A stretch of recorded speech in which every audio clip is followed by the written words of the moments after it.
Welcome to another video series with Mr. O.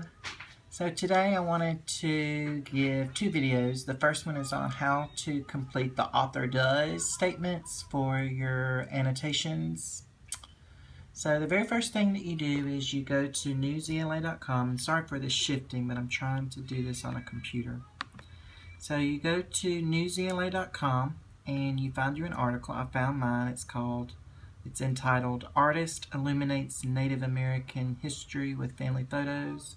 If you go at the top, you can go to News and then pick your category, and then you go over and let's say I want to pick that one. A lot of you pick sports, but this is on Hatchimals. And you go down and you read the article. So the very first thing you do is you read the article.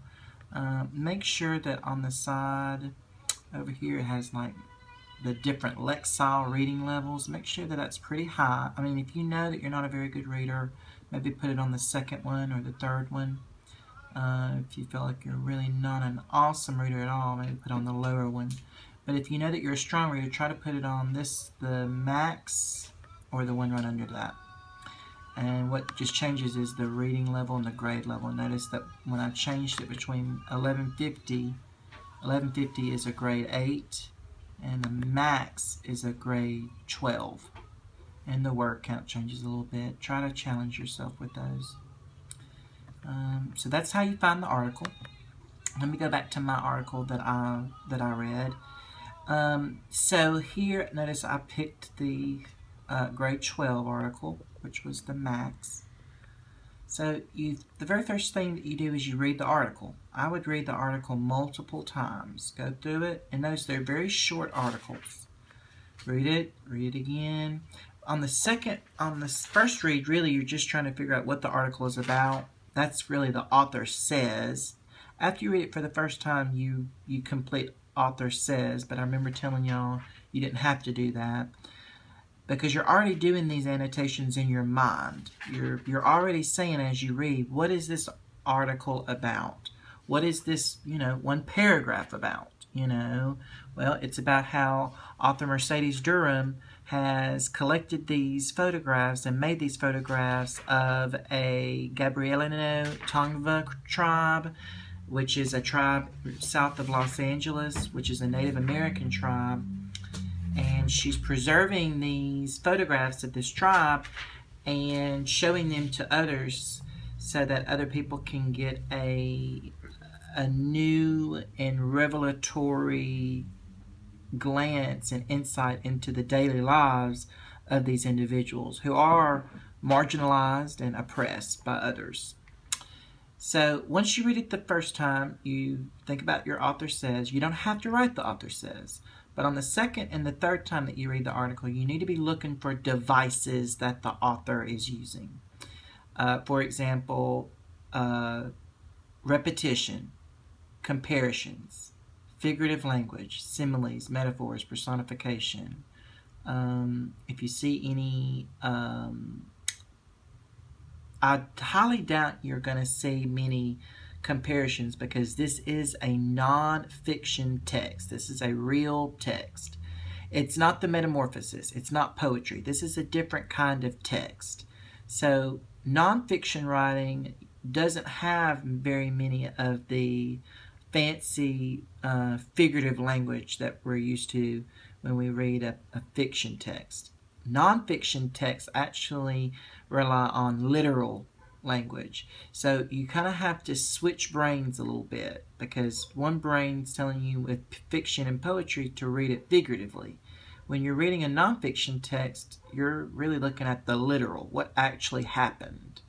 So the devices that's used in nonfiction texts are not going to be as figurative as they are in the literature that we read. So what are some of the devices that are found? Well, repetition, syntax, diction, got my document over here, maybe some symbolism, maybe some imagery, shifts, tone. So those are the different devices that you can find. So now that we have figured out, okay, well, what device did I really find in my text? Well, in my text, I found a plethora, a lot of negative diction. So that's the one that I'm going to focus on. You pick one that your text really has a lot of, and you write about that, okay? As you see on my little handout, Author Does is an annotation activity that assists you in figuring out how authors craft their writing. This activity really makes you think, okay, how is the author writing this piece? How is he or she putting this piece together using the devices? One of the key objectives in this is finding the literary device. That's the first thing you got to do. What device can I find that's in there? Which one can I write about? Try to push yourself, okay? So I found negative connotative diction. After you find your device, you then analyze how that device creates an ethical, a logical, or emotional appeal. Think back to ethos, pathos, and logos. So how does negative connotative diction create an appeal? Okay. Next, after you figured out the appeal, now you kind of try to infer, how does that device and appeal create meaning? How does it create tone? Or how does it create theme? And you pick one of those to write about. So here is my piece that I wrote, my paragraph. Remember, you're going to do 4 of these Author Does statements, okay? So the first sentence is, in the nonfiction article, notice it changes, the type of text changes. So in this blank, it's probably, for these articles, it's always going to be nonfiction article. Then you put the author's name, author Connie Siegel, and here's how you find the author. You go up and you look right above here. It usually tells a by, so this was by, actually I put Connie, it's Corrine. I might need to change that. I'm going to change that to Corrine. All right, so Corrine Siegel. So I chose negative connotative diction. You put your device in that first blank. And then you say basically what she is trying to show through that diction. In this first blank over here, after, right here, in the first blank, after the device, I basically just put the main idea, okay? What is the main idea of that text? What is she trying to show through her using negative connotative diction?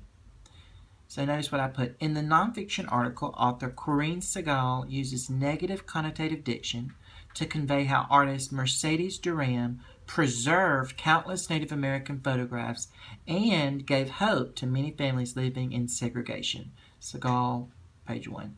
Notice I'm also, when I write my main idea, I'm also getting text evidence from the piece. I found the word preserved, gave hope, and segregation. I try to pick the most powerful words out of that piece that go with the main idea, the key words, okay? And I craft my sentence just like we always have.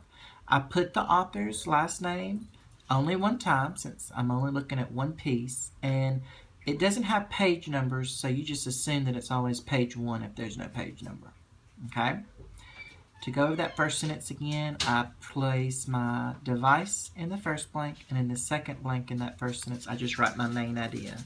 And I try to include text evidence. I'm really trying to see that you know how to use text evidence and how you can integrate it into your idea, what we've been always doing, okay? And know how you cite it at the end. Okay, the next sentence after your first one is how the author is creating an ethical, emotional, or logical appeal. How they're using that device to create the appeal. And I'm also using real text evidence in that sentence as well. So I wrote, the author uses negative connotative diction to create an emotional appeal when she states that, leaving them without preservation land and disqualified from many types of federal funding. And I actually need to fix this sentence. I'm going to add a bracket in here because I'm going to add a word. So the author uses negative connotative diction to create an emotional appeal when she states that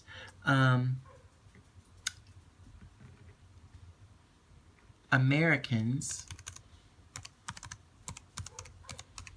are, okay, ellipsis, leaving them without preservation land and disqualified from many types of federal funding. Notice I just fixed that to make it a whole sentence, okay? I want to make it a complete thought, okay? So let's go back. The second sentence is all about you figuring out first what appeal is the author using when they use that device. Notice this is the same device that I use for up here. I'm talking about one device for each statement.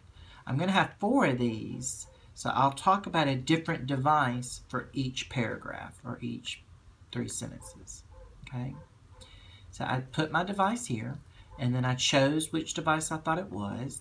You might be a little bit rusty with this, but just know 9 times out of 10 it will probably be emotional. If you get an emotion out of the quote, if you feel some type of emotion, or if you feel some sort of way about the quote, then it's emotional. If you have to think, if it makes you think, if the quote makes you think, then it's logical appeal. And if it makes you want to do something about the world, right or wrong, then it is an ethical appeal. Okay? But like I said, 9 times out of 10 it will be an emotional appeal. Okay? And then I put my text evidence. Okay? Notice I put brackets around here because I added, those are my words that I added to a quote. I put an ellipsis because I left some words out. And then I type my text evidence. And I put page 1 at the end and a period. Okay? All right, last sentence. You are now, if I go back to my objectives, I am now going to infer how those devices and appeals create a meaning or a tone or a theme. I chose how those devices and appeals created a theme, okay, and the author's message about life. So I said, finally, the author portrays how blank. So finally, the author portrays how beauty often inspires human beings to appreciate an oppressed yet phenomenal minority group like Native Americans. So I also put some text evidence in this sentence. I'm just trying to make my point, my opinion, stronger.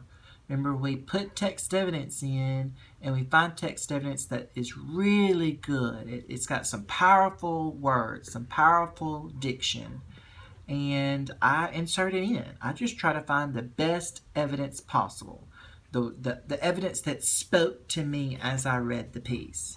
So the words that spoke to me were preserved, gave hope, of course the real negative diction right here, disqualified, leaving them without, and oppressed. Notice I added phenomenal. I'm kind of reaching there with my quote, but I really wanted to make this paragraph sing. I wanted it to make my reader feel. Remember, I'm reading this, and after a couple, I really want to read these and feel something from you. I want you to create truth and meaning. Be 100 with me, okay? Speak to me in these paragraphs. Notice that I chose theme in this last sentence, so I said I just used my thematic statement equation. You choose your, whatever the main concept, the abstract idea that you felt throughout the piece, beauty. So whenever you think of photography and how this woman made these individuals who were often looked down upon, she made them beautiful again. So I chose the word beauty. So that's my abstract word. Your abstract word can be anything. Just as you read, you'll probably get the sense, okay, well, what's the main abstract idea as I read this piece? Endurance, oppression, hope, sadness, kindness, mental illness, anything, okay? And then you pick your adverb, then your verb, then you finish it out with human beings to blank, okay? And again, mine was finally the author portrays how beauty often inspires human beings to appreciate an oppressed yet phenomenal minority group like African Americans, and I cited it at the end. Well, I think that's it, y'all. Again, Author Does is a really great activity for you to use when you're reading, and it helps you to figure out what authors are doing. How are they crafting their writing using these devices? And the purpose of this is so once you get on the EOC in April and May, is for you to use it on the EOC in your mind. You can't write these statements out on the EOC, but I want you to be able to do this in your mind. And if you do this, 8 times a week, by the time May comes, you'll be a master annotator in your mind. You'll be able to metacognitively do it. Metacognitively, by the way, is spelled M-E-T-A, cognitively. Metacognitively, and I spelled that wrong. It's one, it's 2 words. It's metacognitively. Metacognitively just means in your mind. Saying and doing something in your mind and being cognizant of it. Being, you know that you're doing this in your mind for a reason and a purpose. Well, that's it, y'all. I hope you'll have a great day. If you have any questions, just message me on Remind. Thanks and have a great day.